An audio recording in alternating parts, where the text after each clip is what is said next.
But also this Sunday, we have NXT UK TakeOver Blackpool II. We'll run through these predictions quickly so we can get to Raw, NXT, and Dynamite from this past week.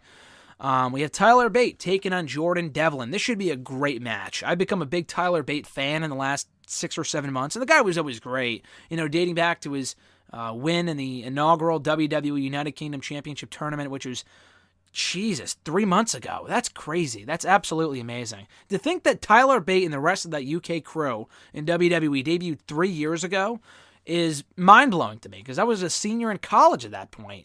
So to think that it was that long ago, man, time really flies. But anyway, he's really had an amazing past year, and he's had a great stint in WWE in general, in some awesome matches with Pete Dunne, obviously, that amazing series of matches from 2017, the awesome match he had with Walter last year, the great matches he and Trent Seven had against Undisputed Era in 2018, and just recently in NXT UK TV facing Cassius Ohno in a great main event. But this is also setting up to be a really, really fun match. Jordan Devlin is fucking awesome. And I want to say he's yet to score a victory on... Actually, no, I lied. I was going to say... No, wait, maybe he hasn't. I was going to say he hasn't scored a win yet on a UK TakeOver special. And I don't think he has. I know he lost to Finn Balor a year ago at the inaugural Blackpool show. I don't think he was on the last one in Cardiff. Let's check here. I have my laptop up and right in front of me. No, I don't think he was on the show.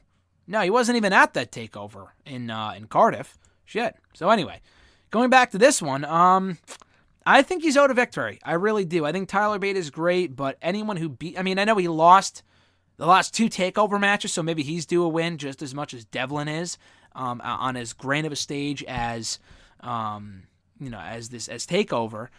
But I just don't see both Seven and Bate going over on the same show. They both don't need to go over. One is enough. Both I don't think is necessary. I think of the two between Devlin and Eddie Dennis, I could see a scenario where Dennis goes over because they're really trying to push him right now. They're kind of taking Devlin for granted. But I think Devlin needs the win more. And I think Devlin actually beat Bomber Dave Mastiff like a month or two ago. It was a while back, and they had a really good match. And I think they should capitalize on that by giving Devlin the win here. I'm going to go off on a limb and say Devlin wins. Maybe not clean, but I do think he beats Tyler Bate on this show. That brings us to Trent Seven versus Eddie Dennis. Again, I could see a scenario where Eddie Dennis goes over. They're trying to push him. Trent Seven is a bit more expendable than Tyler Bate. Definitely the most expendable of the 3 British Strong Style members between himself, Bate, and Pete Dunne. And that he can lose, and it's not really that big of a deal. But I don't think Eddie Dennis is really ready for that spot yet. He just came back. I don't think he has yet to wrestle a single match. And yeah, beating Trent Seven would be a big win for him.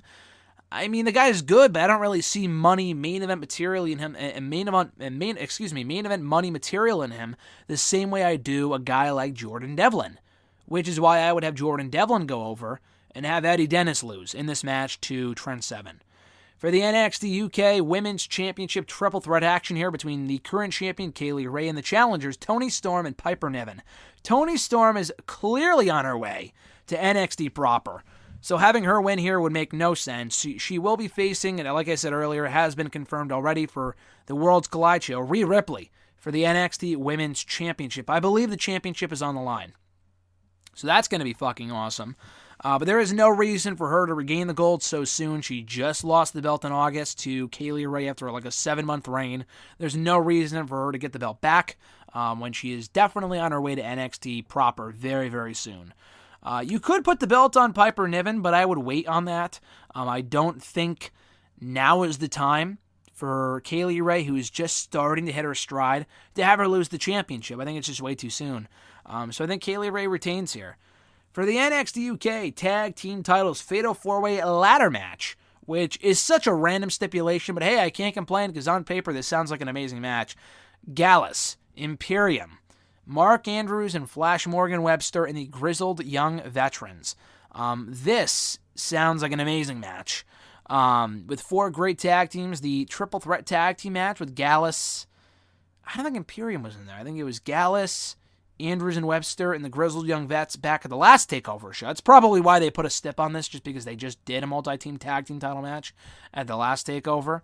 So I get why they're doing this, but it seems too similar to the 4-way tag team ladder match we just saw at TakeOver 25 6 or 7 months ago.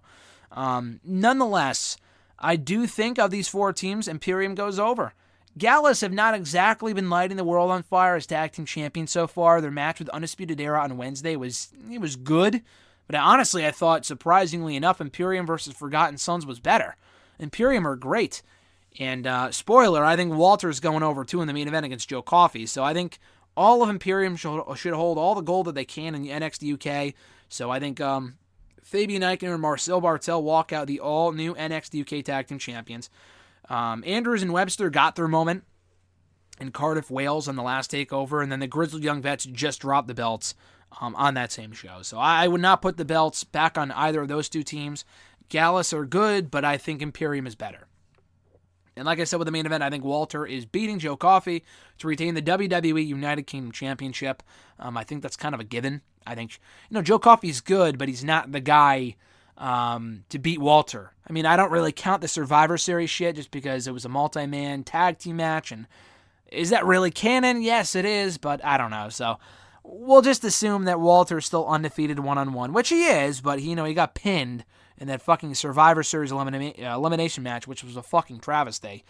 I think he wins here, as he should. There's still more people for Walter to face on that brand before he drops the belt. And Joe Coffey's good, but again, he's not really the guy to carry that brand as the champion. So for the second straight year on January 12th, I think Joe Coffey walks out a loser as Walter retains the WWE United Kingdom Championship.